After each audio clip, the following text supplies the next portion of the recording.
¿Saben? A veces las ideas más grandes, las que de verdad mueven el mundo, no se encuentran en tratados filosóficos, sino escondidas en las historias más personales. Y si les dijera que una de las ideas más profundas sobre el perdón y la deuda está en una pequeña carta enviada hace casi 2000 años, bueno, pues hoy vamos a meternos de lleno en esa historia. Una que, van a ver, tiene un eco impresionante hasta nuestros días. Para entender esto hay que transportarnos. Imaginen la escena. Estamos en el siglo I, en pleno Imperio Romano.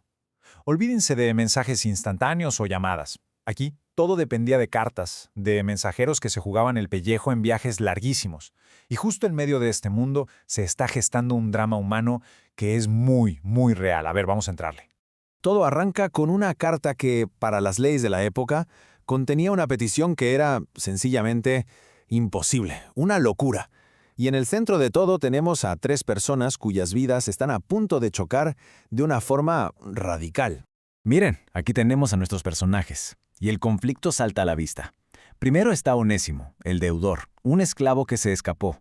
Y la ironía es que su nombre significa útil, pero al huir se convirtió en todo lo contrario, en un problema legal para su amo.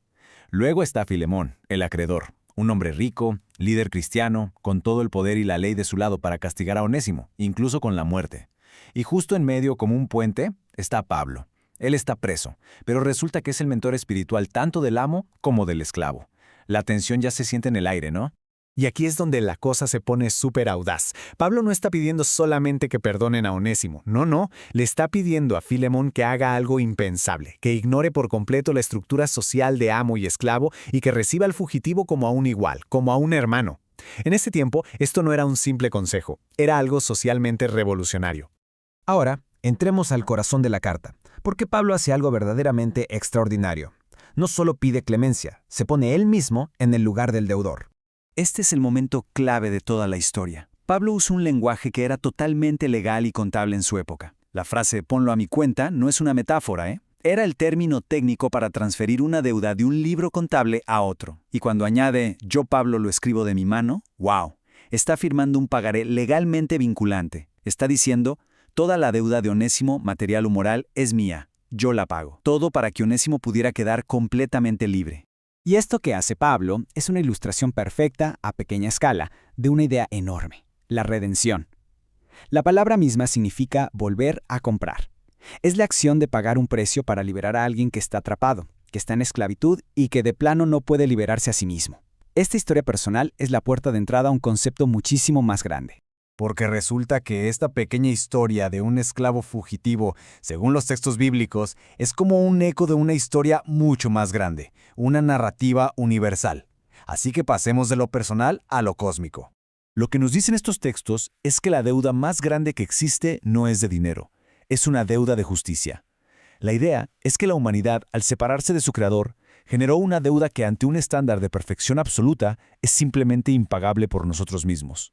Pensemos en esto como si Onésimo fuéramos todos, pero a una escala gigante. En esta visión, la humanidad está separada, es descrita como esclava del pecado y por lo tanto no tiene los recursos, la justicia perfecta, para saldar la cuenta. Y la consecuencia final de esa deuda es la muerte, una separación definitiva.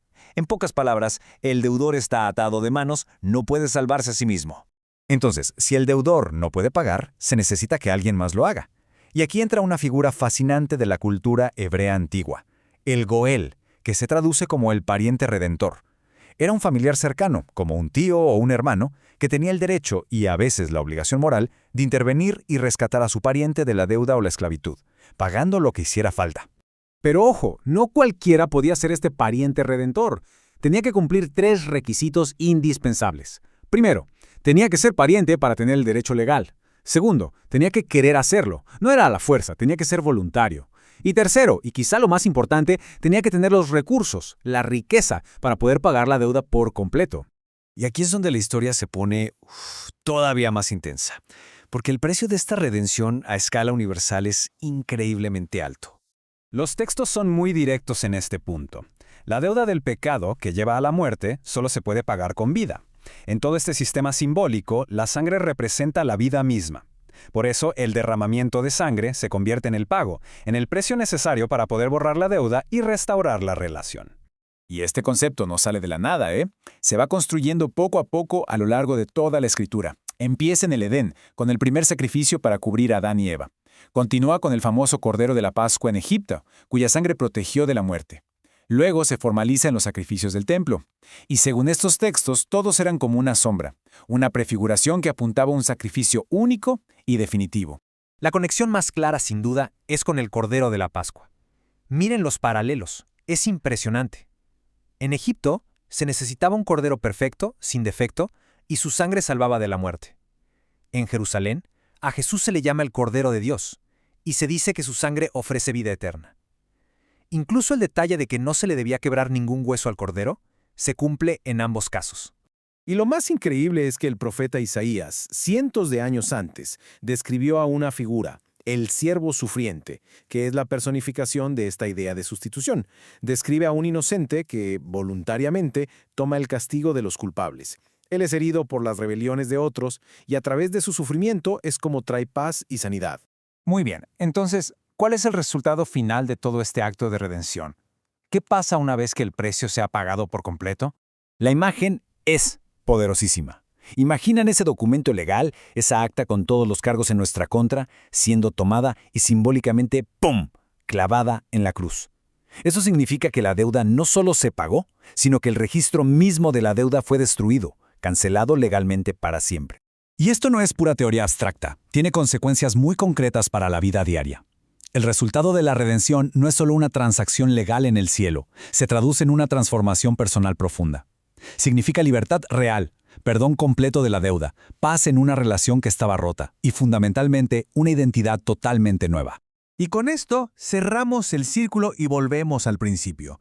Aquella petición de Pablo a Filemón, la de ver a Onésimo ya no como una propiedad, sino como familia, es exactamente lo que la redención a gran escala ofrece, un cambio total de estatus. De ser esclavo a ser hijo, de ser deudor a ser heredero, de ser un extraño a ser un hermano. Y todo esto nos deja con una última pregunta, una para reflexionar.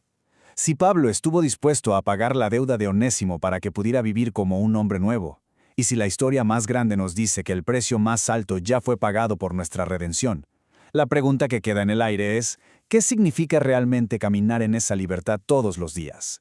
De un esclavo fugitivo a una deuda cósmica, de un acto de generosidad personal a un sacrificio definitivo.